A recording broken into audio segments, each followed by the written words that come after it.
Star Music нэвтрүүлгийн өнөөдрийн дугаараар Өмнөд Солонгосоос Аз руу, Азаас Төв дэлхий рүү тэмүүлж чадсан тухайн K-pop охидын хамтлагийн өнгө төрөх хэм маягийг бүрэн эвдэж чадсан алдарт Blackpink хамтлагийн талаар онцлог хүргээр бичсэн байна.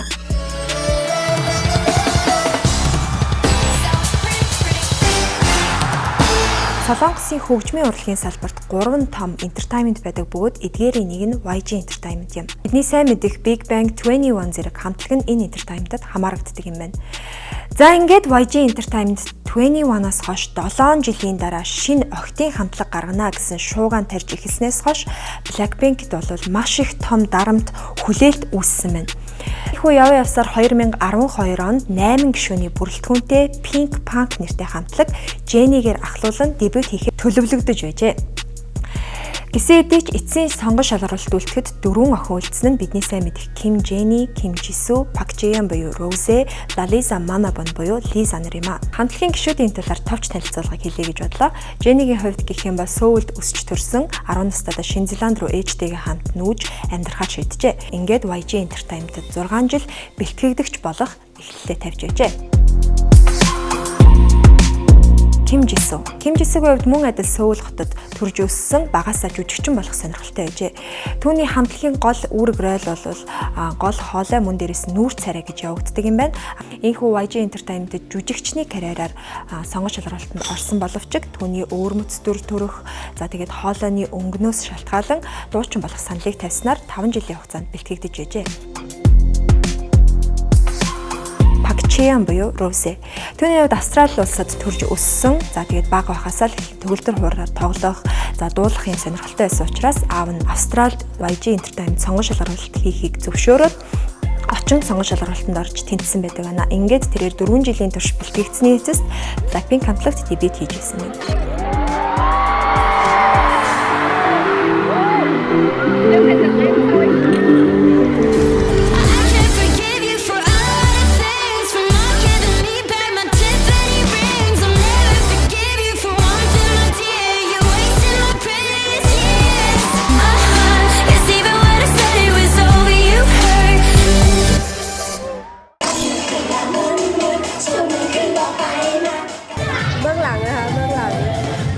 Lalisa Manabon. Тэрээр Тайландд өсөж төрсэн багаасаа л бүжиглэх, дуулах хоббитэй хүүхэд байсныг нь ээж нь анзаарснаар түүнийг маш олон дуу бүжгийн тэмцээнүүдэд бүртгүүлдэг байжээ. Ингээд YG Entertainment Тайланд зохион байгуулагдсан сонгон шалгаруулалтанд 200 гаруй хүүхдээс ганцхан Лиза тэнцснээр Солонгос улс руу очин Blackpink хамтлагт дебют хийх эхэллээ тавьсан байна. Ингээд 2016 оны 8 дугаар сарын 8-нд Scare One цомгийн Boombayah Whistle зэрэг дуугаараа олноо танилцуулагдсан дебют хийж байжээ. Тухайн үед Boombayah Whistle зэрэг дуунууд нь Солонгосын хөгжмийн бүхий л чартуудад нэгэн зэрэг 1-р байранд бичигдсэн буюу Perfect All Kill-ийг хийж чадсан байна. Ингээд хамгийн хурдан хугацаанд буюу 13 хоногийн дотор SBS Inkigayo нэвтрүүлэг хөгжмийн нэвтрүүлгээс хамгийн анхны ялалтаа авсан охидын хамтлаг болж байжээ. Blackpink 마지막처럼.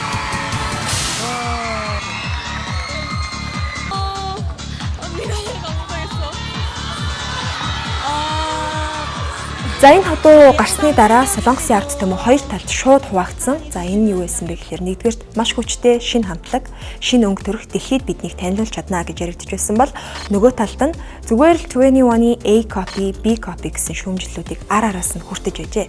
Ингээд бүгдээрээ энэ шуугааныг тариад байсан Boombayah болон Whistle зэрэг дуунуудыг хүлээн аван сонсцгоё.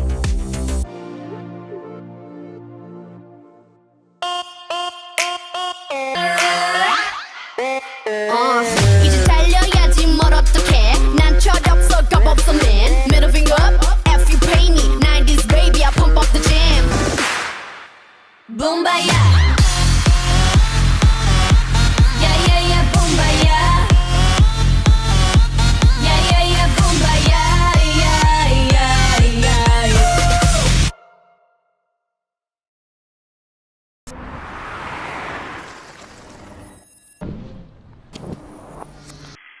Hey boy Make him whistle like a missile Bomb, bomb Every time I show up Blow up,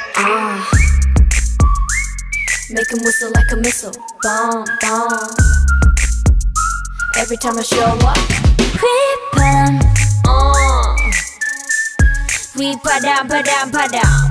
Can you hear that? We bada bada bada bum. We padam. За эдгээр дуунууд цацагдсны дараа тус оныхоо 10 сарын 31-нд Playing with Fire Whistle зэрэг дуунуудыг цацсан байгаа. Эдгээр дуун дээр бол маш өөр өнгө төрхөд ямар ч өнгө төрхөд хуваагдаж чаддаг. За дээрэс нь хоолойны хүч чадал нь ямар чадварлаг вэ гэдгийг харуулсан уран бүтээл болсон байна. За мөн эдгээр дуунууд Азийн олон орнуудад нэгэн зэрэг нэгдүгээр байранд бичигдэж байсан түүхтэй. Boombayah, Whistle, Playing with Fire, Stay зэрэг олон хитүүдийг гаргасны дараа 2016 оны 10 дугаар сарын 22-нд алдарт бидний сайн мэдих As If It's Your Last дуун Солонгос болоод Азийн бүхий л орнуудад Blackpink гэдэг хамтлагийг бүхлээр нь дархалж өгсөн.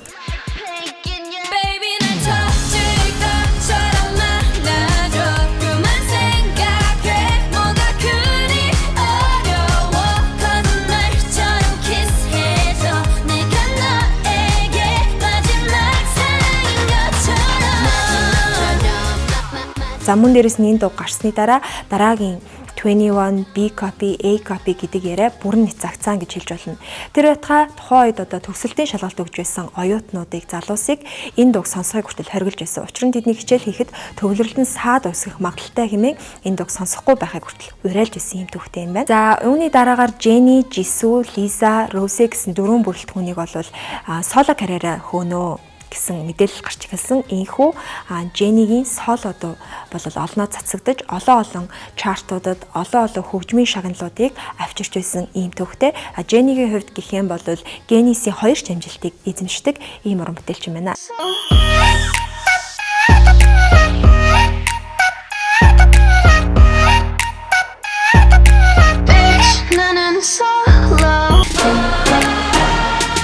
어떤 설렘도 어떤 의미도 내게 미안하지만 I'm not sorry 오늘부터 나 Bitch 나는 solo Blackpink дэлхийд даяар маш олон шүтэн бишрэгчтэй тэднийг Blink гэж нэрлэдэг. Энэ нь юу гэсэн утгатай вэ гэхээр Blackpink-ийн эхний хоёр үсэг болох BL тэгээд Pink гэсний сүүлийн хоёр үсэг болох NK2 зэрэг үсгийг нийлүүлж Blink гэсэн утгыг агуулдаг юм байна. Энэ нь мөн нөгөө утгаараа анивчих гэсэн утгатай юм байна.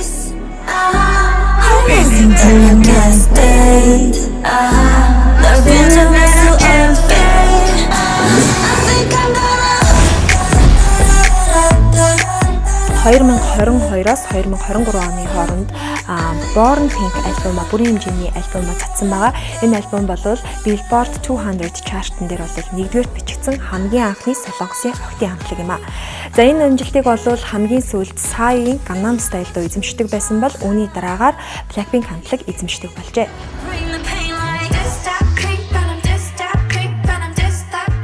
За уг альбомтой холбоотойгоор Born Pink хамгийн анхны аялан тоглолтоо үргэлжлүүлсэн. За энийг нь бол 60 гаруй улсад 1.8 сая гаруй хүмүүст тоглосон хамгийн өндөр ашиг орлого олсон аялан тоглолт болж байжээ.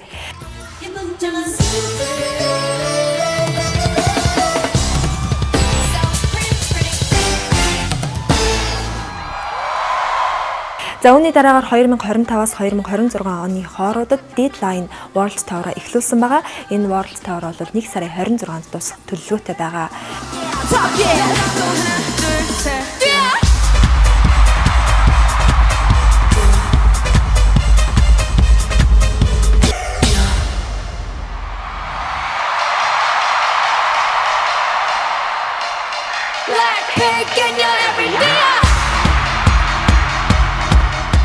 Blackpink-ийг ихэнх хүмүүс 2018 онд хамгийн оргил үедээ хүрсэн гэж ярьдаг. Энэ бол ялтж байхгүй дүдүүд цацагдсан үе юм а.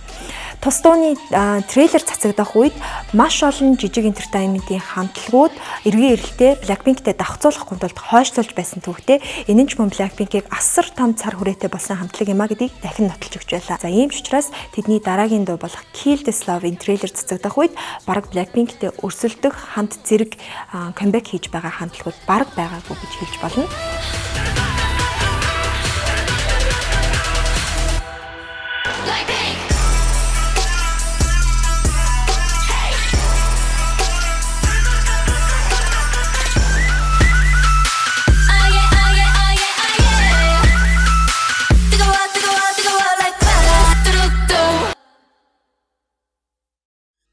За Blackpink хамтлагийн хувьд хамгийн сүүлд хамтлагаараа эргэн нэгдэж соло карьертаа анхаарал завгүй байсан цаг үеуд фэнүүдийн хувьд нэлээдгүй сэтгэлийн шарахтай хүлээлтийг бол үүсгээд байсан. Ингээд эцэст нь дэд эргэн нэгдэж хамгийн сүүлд гаргасан уран бүтээл болох Jump уран бүтээлийг гаргасан байгаа.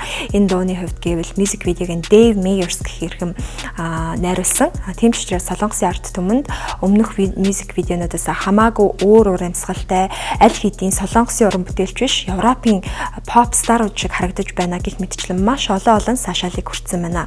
Тийм ч учраас Jump уран бүтээл нь бол тэдний гаргасан хамгийн шинэлэг бас хамгийн эрэлттэй уран бүтээлүүдийн нэг болсон гэж дүгнэгдээд байгаа.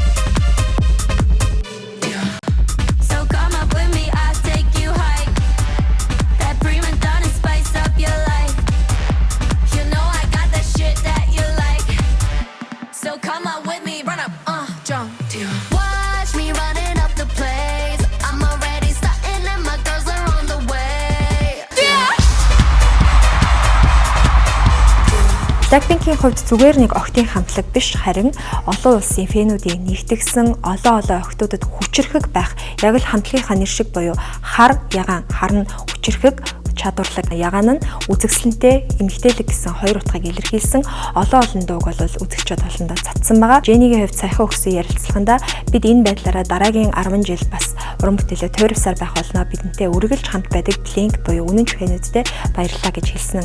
Энэ ярилцлагаар нэвтрүүлгээ өндөрлүүлье гэж бодлоо.